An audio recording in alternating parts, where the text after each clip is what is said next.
Entre deux nuages, un petit rayon de soleil et une ambiance festive pour la 18e édition de Relange Bio le week-end dernier. Si la météo se prêtait plus au café bien chaud qu'aux glaces, pas de quoi décourager les centaines de visiteurs venus arpenter les allées de ce marché artisanal. Pour la plupart des habitués, adeptes de produits biologiques, un choix de consommation éclairé, même si par les temps qui courent, certains reconnaissent que ce n'est pas à la portée de toutes les bourses. Moi j'essaye au maximum mais je reconnais que c'est quand même difficile. Donc je balance entre les produits essentiels que je prends en bio puis le reste que je peux pas, donc c'est des compromis. Bon, nous on est retraités donc ça ne nous dérange pas forcément, quoi.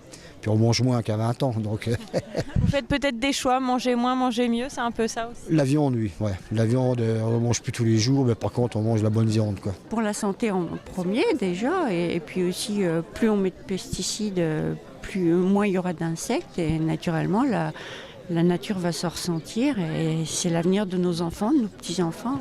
Une filière biologique impactée comme ailleurs par la hausse du coût des matières premières et la baisse du niveau de vie.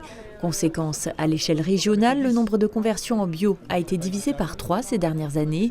À Relange aussi, le renouvellement des générations interroge, même si la tendance est plutôt encourageante.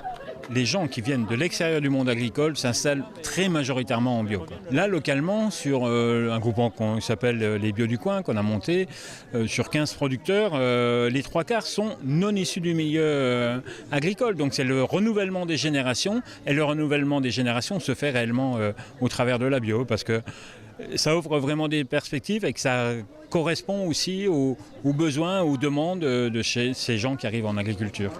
C'est le cas d'Ariel, productrice de plants maraîchers bio à Usemin, qui a choisi de changer de vie. Avant j'étais agent SNCF, je savais que je ne voulais pas faire ma vie là-dedans, je voulais effectivement faire un métier qui avait du sens. J'avais une formation agricole à la base et en fait c'est devenu une évidence que de faire ce métier-là. Et puis aussi pratiquer une agriculture paysanne qui effectivement prend en compte et l'être humain et l'environnement et tout ce qui nous entoure, quoi. 7,25 s'il vous plaît. Une philosophie de vie en somme, adoptée également par Estelle et son conjoint, reconvertis en paysans meuniers boulangers qui maîtrisent la production du champ à l'assiette. Paysans, c'est-à-dire qu'on sème nous-mêmes les semences, c'est des semences fermières, c'est-à-dire c'est nous qui les reproduisons en fait d'une année à l'autre. On a un moulin à meule de pierre pour faire la farine, donc elle est toujours extra fraîche. Et puis donc on fait le pain au levain. C'est aussi un choix de vie, un choix militant. On espère donner aux gens une alimentation beaucoup plus saine. Des valeurs probablement partagées par l'ensemble des 110 exposants présents cette année à Relange Bio, un record pour le marché, preuve que la filière a de l'avenir.